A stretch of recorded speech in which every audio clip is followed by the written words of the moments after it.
సామరస్యాన్ని పాటిస్తూ ఎన్నికల్లో పాల్గొని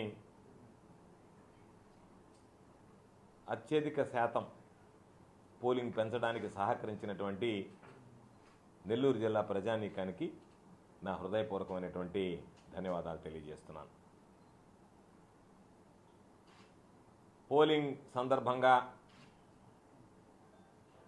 ఎక్కడ అవాంఛనీయ సంఘటనలు జరగకుండా ప్రజలే సంయమనం పాటించి శాంతియుతంగా ఎన్నికలు నిర్వహించుకోవడంలో పూర్తిగా సహకరించడం జరిగింది.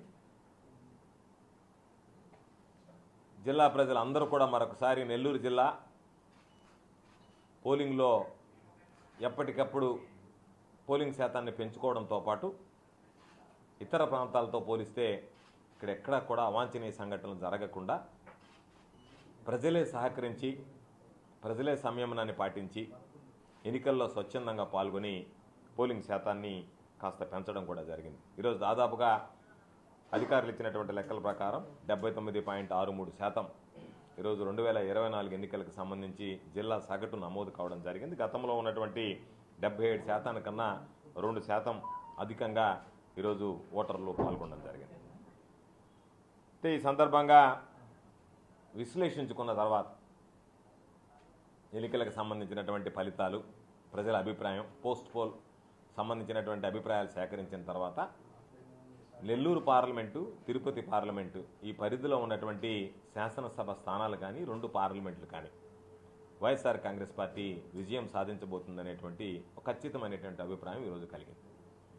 అందులో భాగంగా ఈరోజు జిల్లాలో నెల్లూరు పార్లమెంటు, తిరుపతి పార్లమెంటు 2 గెలవడానికి సహకరించినటువంటి వైఎస్ఆర్ కాంగ్రెస్ పార్టీ నాయకులకి, కార్యకర్తలకి, ప్రజలకి నా హృదయపూర్వకమైనటువంటి ధన్యవాదాలు తెలియజేస్తున్నాను. నెల్లూరు జిల్లాలో ఉండేటువంటి 8 స్థానాలు, పార్లమెంట్లో ఉన్నటువంటి 7తో పాటు సర్వేపల్లి నియోజకవర్గం కానీ, తిరుపతి జిల్లాలో ఉన్నటువంటి 3 నియోజకవర్గాలు, ఈరోజు తిరుపతి జిల్లాలో ఉన్నటువంటి 3 నియోజకవర్గాలు కానీ, ఈ 11 నియోజకవర్గాలు కూడా నెల్లూరు, తిరుపతి పార్లమెంటుతో పాటు వైఎస్ఆర్ కాంగ్రెస్ పార్టీ ఖాతాలో జమ కానున్నాయి. ఊహించినటువంటి ఫలితాలు, ఊహించినటువంటి విజయాన్ని వైఎస్ఆర్ కాంగ్రెస్ పార్టీ సాధించబోతుంది. అయితే ఈరోజు రాష్ట్ర వ్యాప్తంగా ఎందుకో తెలియదు కానీ ఎన్నడూ లేనటువంటి విధంగా ఎన్నికల కమిషన్కి సంబంధించి ఒక పక్షపాత ధోరణి స్పష్టంగా కనిపించింది.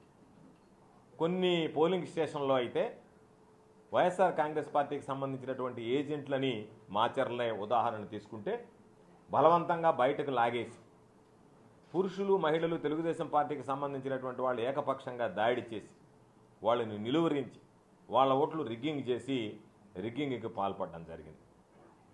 రిగ్గింగ్కి పాల్పడడానికి ముందు అక్కడ ఉన్నటువంటి పోలీస్ అధికారులు ఎవరైతే ఉన్నారో వాళ్ళని ఉద్దేశపూర్వకంగా బదిలీ చేయడం, ఎన్నికల కమిషన్ ఎవరినైతే నియమించిందో ఆ బాధ్యత ఎన్నికల కమిషన్ తీసుకోకుండా ఈరోజు పోలీస్ అధికారుల మీద చెప్పడం. ఎందుకంటే ఆ పోలీస్ అధికారుల గతంలో ఎవరైతే పనిచేశారో వాళ్ళు సమర్థవంతంగా పనిచేయడం లేదు, నిష్పక్షపాతంగా వ్యవహరించడం లేదు, పక్షపాతంగా వ్యవహరిస్తున్నారని చెప్పి వాళ్ళు నిష్పక్షపాతంగా వ్యవహరించేటువంటి అధికారులు, సమర్థవంతమైనటువంటి అధికారులను మేము ఎంపిక చేస్తామని ఎంపిక చేస్తే ఈరోజు అక్కడ హింస ప్రజ్వరిల్లింది. దీనికి బాధ్యత ప్రధానంగా ఎన్నికల కమిషన్నే ఈరోజు వహించాల్సినటువంటి అవసరం ఉంది. కాబట్టి ఎన్నికల కమిషన్ వేసినటువంటి అధికారులు వచ్చిన తర్వాత వాళ్ళు పక్షపాత ధోరణితో కావాలని ఉద్రిక్తతలు రెచ్చగొట్టి ఎక్కడైతే వైఎస్ఆర్ కాంగ్రెస్ పార్టీకి అనుకూలంగా ఉంటుందో అక్కడ విపరీతమైనటువంటి బందోబస్తు పెట్టి భయభ్రాంతులు గురి చేసి వాళ్ళకి మనకు సంబంధించినటువంటి వైఎస్ఆర్ కాంగ్రెస్ పార్టీ సానుభూతి పరులను ఓటింగ్కి రాకుండా చేసి, అదేవిధంగా తెలుగుదేశం పార్టీకి పట్టు ఉన్నటువంటి ప్రాంతాల్లో ఎక్కడా నామమాత్రంగా కూడా పోలీసు బందోబస్తు లేకుండా వాళ్ళు యథేచ్ఛగా రిగ్గింగ్ పాల్పడడానికి ఈరోజు సహకరించారు. సీఈఓనే, రాష్ట్ర ఎన్నికల అధికారి, ప్రధానాధికారే ఏదైతే ఈరోజు పిన్నెల్లి రామకృష్ణారెడ్డి గారు వీడియోలో ఏదైతే దృశ్యాలు కనపడ్డాయో ఆ వీడియో మేము విడుదల చేయలేదు అని చెప్పి ఆయన ప్రకటించడం జరిగింది. ఎన్నికల కమిషన్ పరిధిలో అత్యంత గోప్యంగా ఉండాల్సినటువంటి ఆ వీడియో బయటకు వెళ్ళింది, అది మాకు సంబంధం లేదు అని చెప్పి రాష్ట్ర ఎన్నికల ప్రధానాధికారి చెప్పాడు అంటేనే ఎన్నికలు ప్రహసనంగా మారాయా లేదా అనేటువంటిది ఈరోజు ఆలోచన చేయాల్సి, దేనికి భద్రత ఉందనేటువంటిది ఆలోచన చేయాల్సినటువంటి పరిస్థితి. అంత గోప్యంగా ఉండవలసినటువంటి ఆ వీడియో క్లిప్పింగ్ ఏదైతే ఉందో ఆ వీడియో క్లిప్పింగ్ బయటకు వచ్చింది, అది సోషల్ మీడియాలో హల్చల్ చేసింది.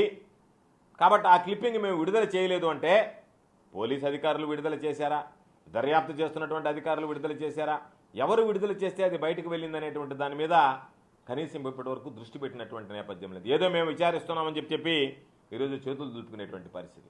కాబట్టి ఎన్నికల కమిషన్ ఈసారి నిష్పక్షపాతంగా పారదర్శకంగా ఎన్నికలు నిర్వహించడంలో వైఫల్యం చెందింది అని చెప్పి మేము భావిస్తున్నాం. నేను వ్యక్తిగతంగా కూడా అభిప్రాయపడుతున్నా. జరిగినటువంటి సంఘటనలన్నీ చూస్తే అనేక సందర్భాలలో వైఎస్ఆర్ కాంగ్రెస్ పార్టీకి సంబంధించినటువంటి పోలింగ్ ఏజెంట్ల మీద దాడి చేస్తే నామమాత్రంగా మొక్కుబడిగా వ్యవహరించారు. ఎక్కడన్నా వైఎస్ఆర్ కాంగ్రెస్ పార్టీ వాళ్ళ తిరగబడిన దగ్గర మాత్రం వాళ్ళ మీద కఠినమైనటువంటి సెక్షన్లు నమోదు చేసి ఈరోజు కేసులు ఎఫ్ఐఆర్లు ఫైల్ చేయడం జరిగింది. దాంతోపాటు ఈరోజు ఈ జిల్లాకు సంబంధించి తీసుకుంటే జిల్లా ఎన్నికల అధికారి కూడా పక్షపాతంగానే వ్యవహరించడం జరిగింది. పోలీస్ స్టేషన్లో కనీస రక్షణ అనేటువంటిది కనిపించలేదు. నేను 1999 నుంచి ఎలక్షన్ ఏజెంట్గా పనిచేశాను, చీఫ్ ఎలక్షన్ ఏజెంట్గా. 1999లో పనిచేశా, 2004లో పనిచేశా, 2006లో జిల్లా పరిషత్ చైర్మన్ ఎలక్షన్లో పనిచేశా. రాష్ట్ర ఎన్నికల కమిషన్ జరిగినటువంటి ఎన్నిక కూడా సమర్థవంతంగానే నిర్వహించింది. 2009లో నేను చీఫ్ ఎలక్షన్ ఏజెంట్గా పనిచేశా. 2014, 2019, 2024లో నేనే అభ్యర్థిగా ఈరోజు పర్యటించడం జరిగింది. ఎన్నడూ లేనటువంటి విధంగా అసలు కనీస సదుపాయాలు లేకుండా ఈరోజు పోలింగ్ బూతులు నిర్వహించడం జరిగింది. పోలింగ్ బూతుల్లో అయితే నేను తిరిగినటువంటి బూతుల్లో కనీసం కరెంటు కనెక్షన్ ఉందా లేదో కూడా చూసుకోకుండా ఎక్కడికి వెళ్ళినా ఈవీఎంలు మొరాయించాయి, ఈవీఎంలు పనిచేయటం లేదు, గంటల కొద్దీ ఆలస్యమైందని చెప్పి పాపం సిబ్బంది కొన్ని దగ్గరలో అయితే వాళ్ళు కనీసం ఆహారం కూడా అందించలేకపోయారు. ఆహారం లేకున్నా సరే పాపం సిబ్బంది విధులు నిర్వహించారు. కొంతమంది పాపం ఎక్కడికన్నా వెళితే తాగడానికి నీరు లేదు, క్యూలేమో చాంతాడంత, బ్యారికేడింగ్ లేదు, షామియానాలు లేవు, కుర్చీలు లేవు,